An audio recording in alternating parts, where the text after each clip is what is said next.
Bismillahirrahmanirrahim. Assalamualaikum warahmatullahi wabarakatuh. Saya akan melakukan aksi nyata topik kurikulum merdeka, pemahaman kurikulum dan pembelajaran. Untuk itu, pertama-tama perkenalkan nama saya Sujana SAGGR. Asal sekolah SDN Gria Bandung Indah. Pendidikan yang saya pernah lampaui, pertama SDN Sukapura II pada tahun 1988 di Bandung. Kemudian SMP swasta Kavaleri tahun 1991 Bandung. STM Migas Sarpinda tahun 1994 Bandung juga. Uninus atau Universitas Nusantara pada tahun 1994 kuliah 1 tahun di Bandung. IAIN Sunan Gunung Jati Bandung pada tahun 1995 Bandung juga. Akta 4 di Universitas Islam Bandung angkatan 19 pada tahun 2009.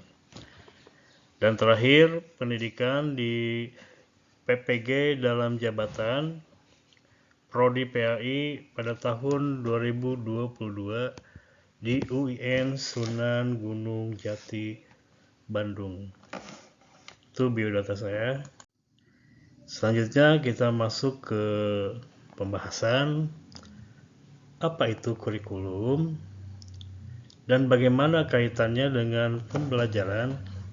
Sebenarnya sampai hari ini belum ada pengertian kurikulum yang mengikat secara universal mengikat.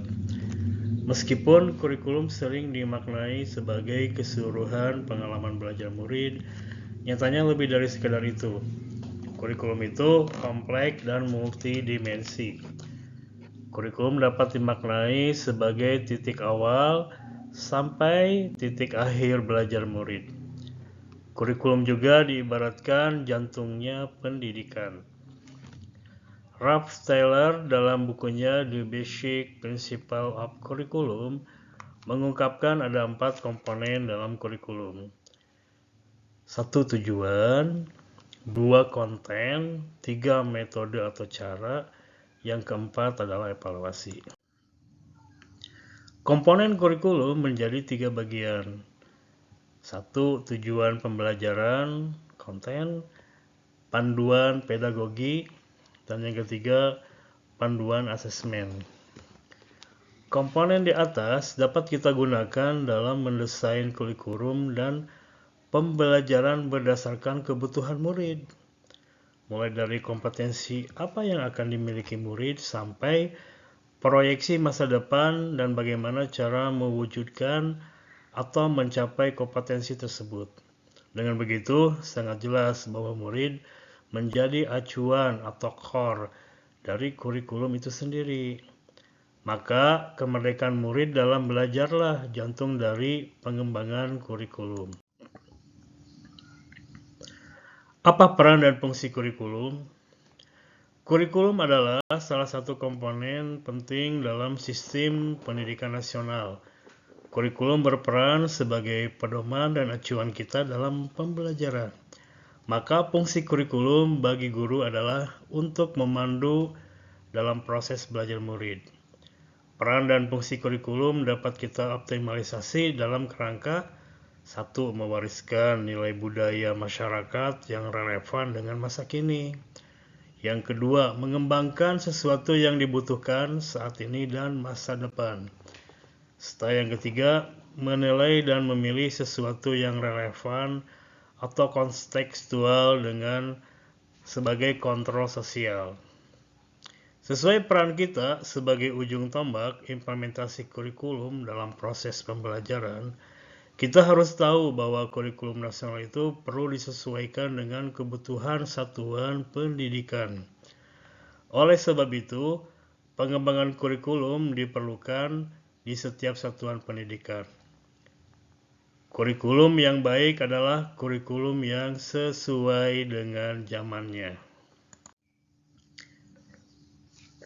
Proyeksi yang dilakukan oleh OECD, Organisasi for Economic Cooperation Development 2030, 1. Kognitif, kedua sikap, ketiga psikomotorik, dan keempat value atau nilai. Siklus antisipasi aksi refleksi menuju pembelajaran sepanjang hayat. Transformasi pembelajaran dengan paradigma baru menekankan pada penguatan kompetensi dan materi esensial atau bermakna.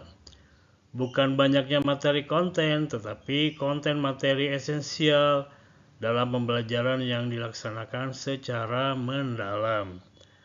Proses pembelajaran tersebut salah satunya dapat menggunakan siklus pembelajaran inquiry yang menekankan pada rasa ingin tahu sebagai dorongan belajar yang kuat pada murid.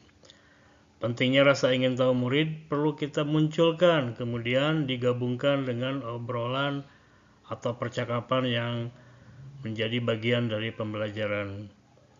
Pertanyaan-pertanyaan terbuka seperti mengapa, apa, dan bagaimana merupakan cara guru untuk menstimulasi tujuan belajar murid, mengeksplorasi apa yang telah mereka ketahui sehingga menghasilkan dampak yang bermakna, penyelidikan bagi yang mereka lakukan.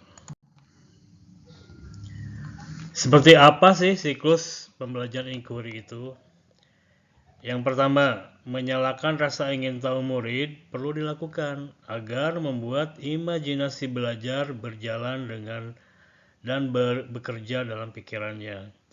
Yang kedua, mencari tahu, mengumpulkan data, fakta, dan bukti dari eksplorasi apa yang murid telah ketahui, serta menentukan informasi baru dengan beragam keterampilan yang mereka miliki. Yang ketiga, memilah, mengorganisasi, menganalisa, menerjemahkan, dan mengkomunikasikan apa yang murid pelajari dengan berfokus pada peningkatan keterampilan berpikirnya. Membuat koneksi, mencoba menghubungkan dengan topik lain yang berkaitan dengan konteks diri murid dan lingkungannya.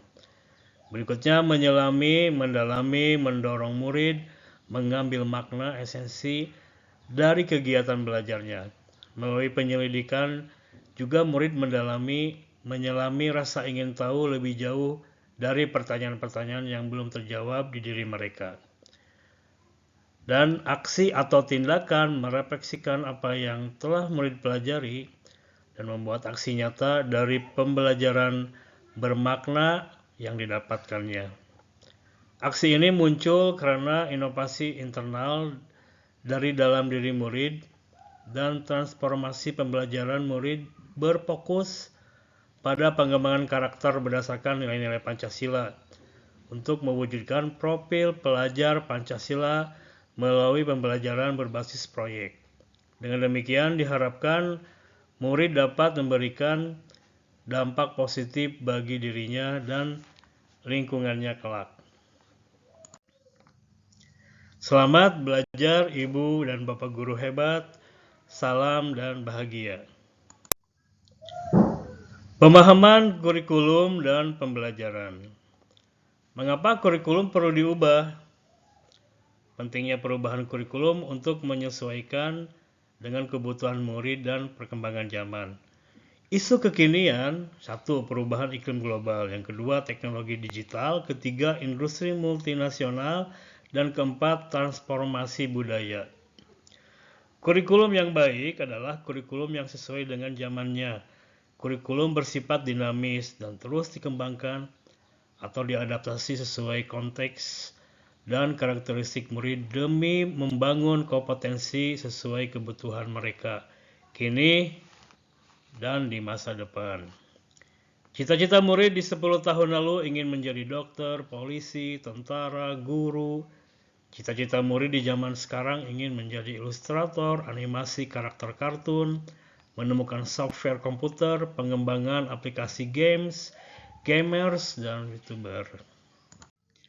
Pemahaman kurikulum dan pembelajaran.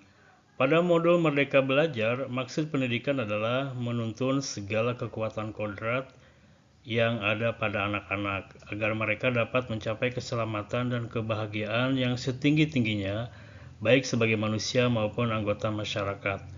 Ki Hajar Dewantara. Sebagai guru, kita harus belajar terus untuk mengikuti dan memahami tren kehidupan murid yang tergolong generasi Z dan Alpha. Untuk tujuan pembelajaran, misalnya dengan meminta murid membuat dan mengumpulkan tugas melalui aplikasi digital. Rujukan utamanya 1. Kebutuhan, 2. Pendapat, 3. Pengalaman, 4. Hasil belajar, 5. Kepentingan murid. Semua pihak harus berkolaborasi maksimal.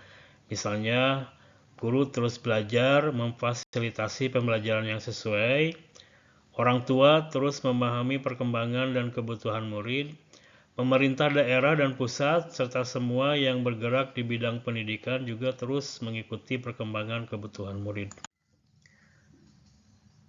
Mari kita tetap bersemangat menghadapi dan menjadi bagian dari perubahan ke arah yang baik.